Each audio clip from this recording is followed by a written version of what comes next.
Mu gihe intambara ikomeje guhindura isura ndetse no gufata indi ntera mu bice bigiye bitandukanye byiganjemwo ibyo muri Kivu y'Amajyaruguru, hari amakuru avuga yuko mu mujyi wa Goma hongeye kugaragara imodoka nyinshi za gisirikare zahazanye abasirikare benshi, nyuma y'uko kandi hamaze kugenda hatangazwa amakuru yuko ingabo zo muri Angola ari zimwe mu zamaze kwemerera Repubulika Demokarasi ya Kongo yuko bagomba gufatanya n'ingabo za leta ya Kongo FARDC muri operasiyo zo kongera kwigarurira ibice bigiye bitandukanye birimo ibyafashwe n'umutwe wa 23 harimo n'umujyi wa Goma nk'uko amakuru atugera bivuga.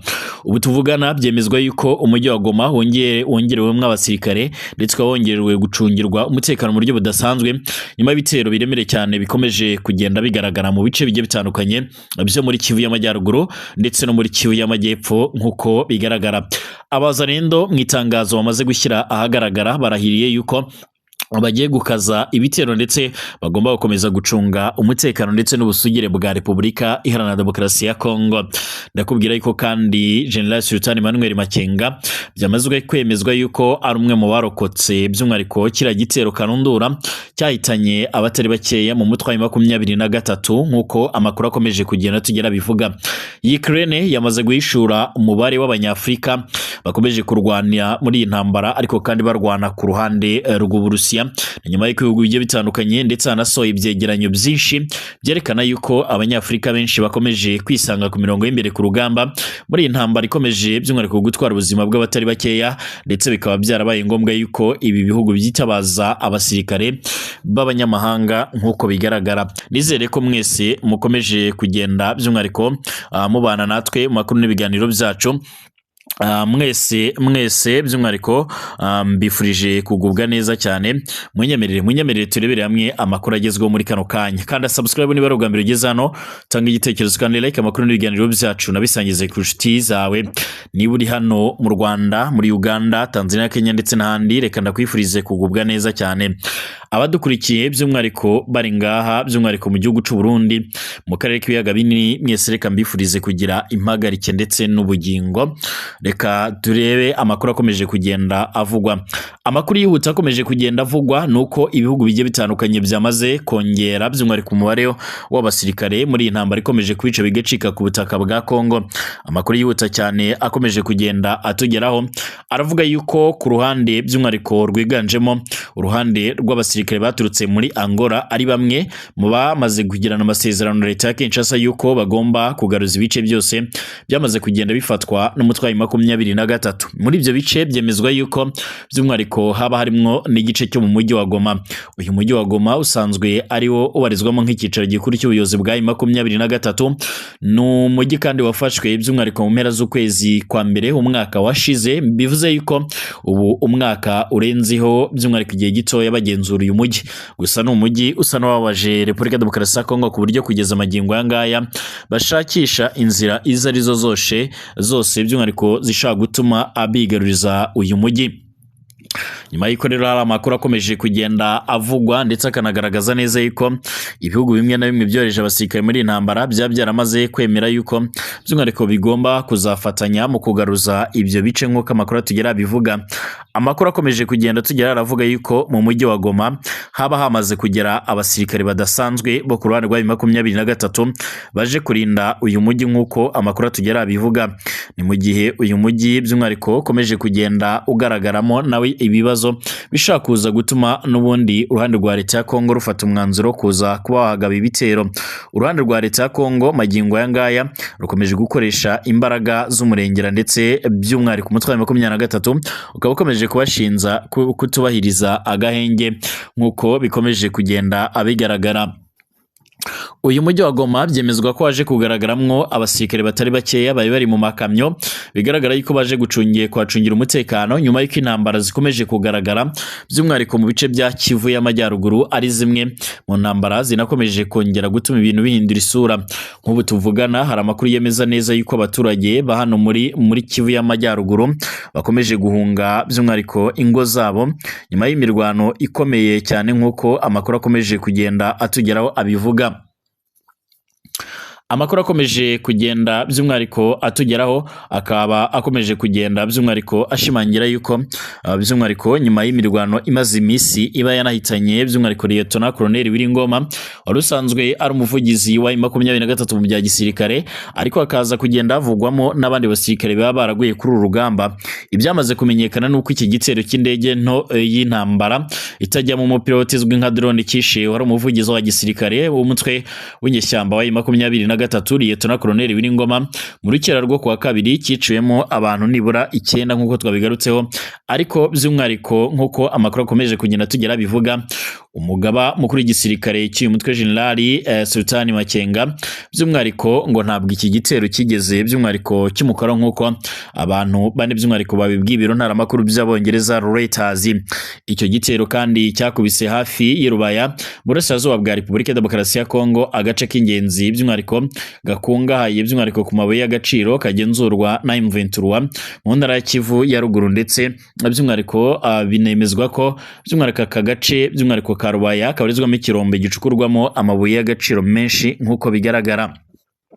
Leta by'umwihariko ya RDC iherutse gushyira Rubaya ku rutonde rugufi rw'ibirombe yemereye Amerika muri gahunda y'amasezerano y'ubufatanye mu mabuye y'agaciro. Gusa nyuma yaho byemezwa ko hasinywe andi masezerano karundura akubiyemo ubufatanye mu bya gisirikare, aho ingabo z'abanyamerika zigomba kuzajya zitanga imyitozo cyangwa se imyimenyerezo ku ruhande rwa leta ya Kongo cyangwa se rw'abasirikare ba Kongo, ariko nanone hakiyongeraho by'umwihariko ibigendanye n'ubutasi mu guhanana amakuru ndetse no guhanana ibikoresho bya gisirikare.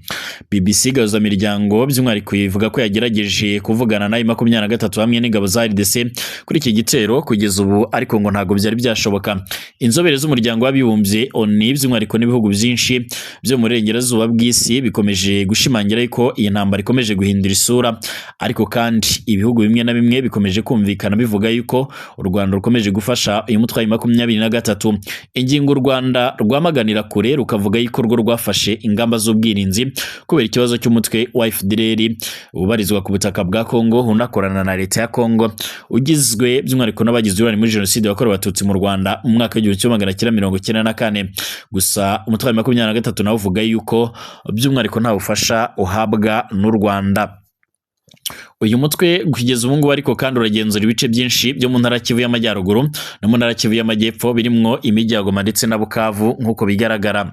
Urupfu rwa Liyetona Koloneli Wiringoma rwabaye by'umwihariko rwabaye inkuru ikomeye cyane, by'umwihariko byaje no gutuma ibintu byongera guhindura isura muri iyi ntambara nk'uko bikomeje kugenda abigaragara. Akaba ari umwe mu bantu bagaragaraga cyane by'umwihariko mu bategetsi bakuru ba M23 mu gihe imirwano yakajije kandi umurego, nubwo hari ibikorwa by'abahuza birimo na Katari ibyo gutuma rero by'umwihariko agahenge kemeranyijweho n'impande zombi gakurikizwa. Ibiro ntaramakuru by'abongereza Reuters byatangaje ko amakuru y'iki gitero cya drone by'umwihariko byayahawe na maneko umwe rero by'umwihariko mu nyeshyamba ebyiri, ahubwo harimo n'umusirikare ndetse n'umukozi wa ONU. Reuters yinavuga ko kandi abo bayihaye makuru batifuje gutangazwa amazina.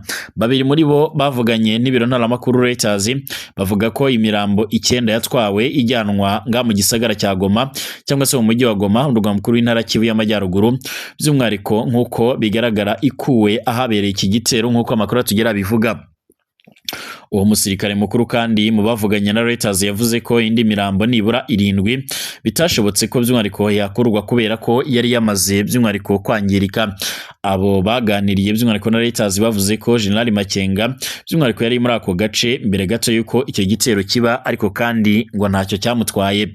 Reuters yasubiyemo kandi amagambo yo mu itangazo ry'umuvugizi w'ihuriro ryitwa Wazalendo ry'imitwe yitwaje intwaro yita ko by'umwihariko ari y'ubwirinzi irwana ku ruhande rwa FARDC, ivuga ko General Makenga yahungiye mu rusengero ruri hafi aho ngaho. Gusa aya ni amakuru atari yemezwa, aya ngaya nayo ku ruhande rw'umwanzi uhanganye n'umutwe wa M23.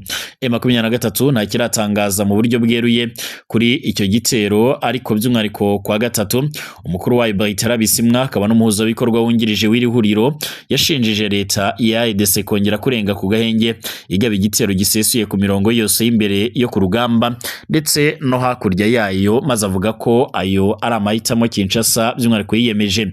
Kinshasa yakana kurenga ku gahenge, ariko kandi gashimangira ko ubusugire bw'igihugu ari ntavogerwa.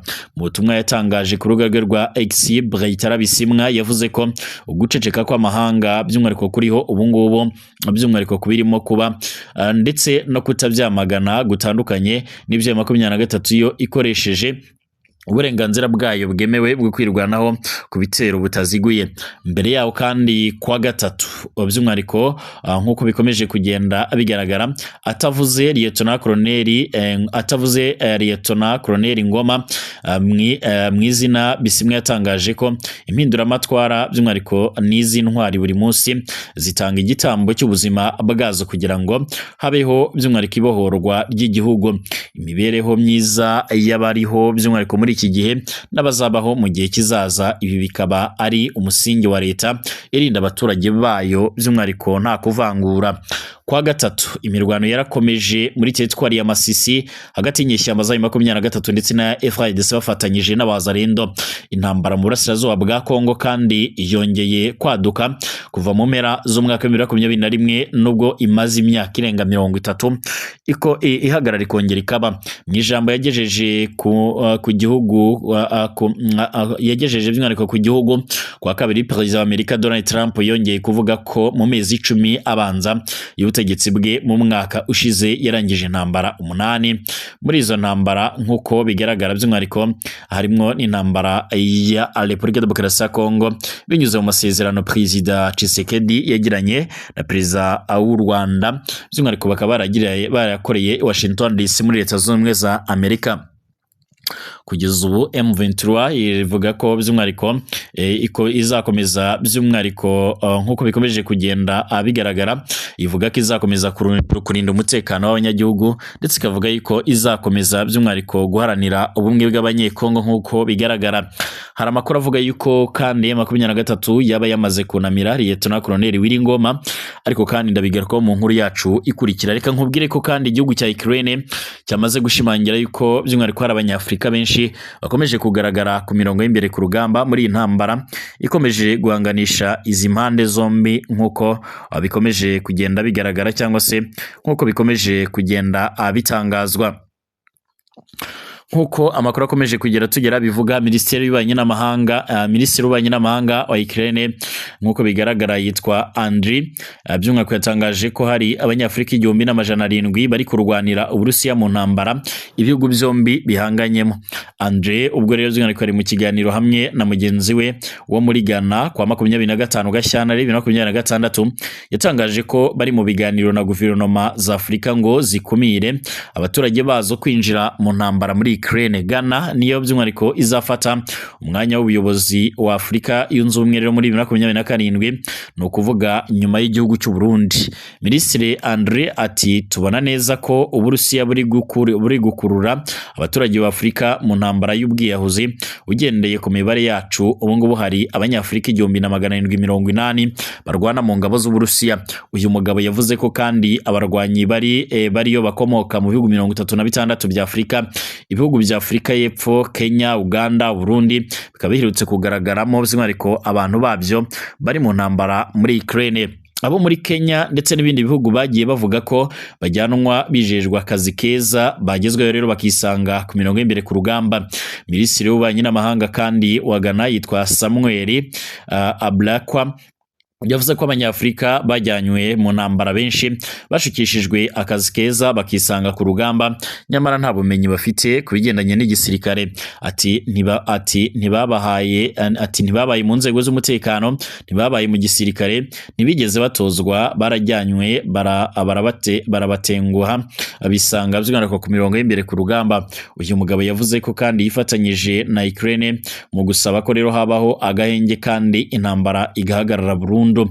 Ghana iteganya gusaba Perezida Vladimir Zelensky gufungura abanyagana babiri bari mu mfungwa z'intambara bafatiwe ku rugamba by'umwihariko mu ngabo z'Uburusiya. Uburusiya ntabwo bwigeze rero buvuga kuri aba bantu bivugwa ko by'umwihariko bajyanwa mu ntambara by'umwihariko bubakuye ku mugabane wa Afurika. Icyakora Minisiteri y'Ububanyi n'Amahanga y'Uburusiya by'umwihariko mu gihugu cya Kenya iherutse gushimangira ndetse no kugaragaza neza yuko ibyo ngibyo byamaganira kure. Mbashimire mwese abakomeje kudukurikira ndetse n'abakomeje kubana natwe, twongere gusubira mu masaha ari imbere.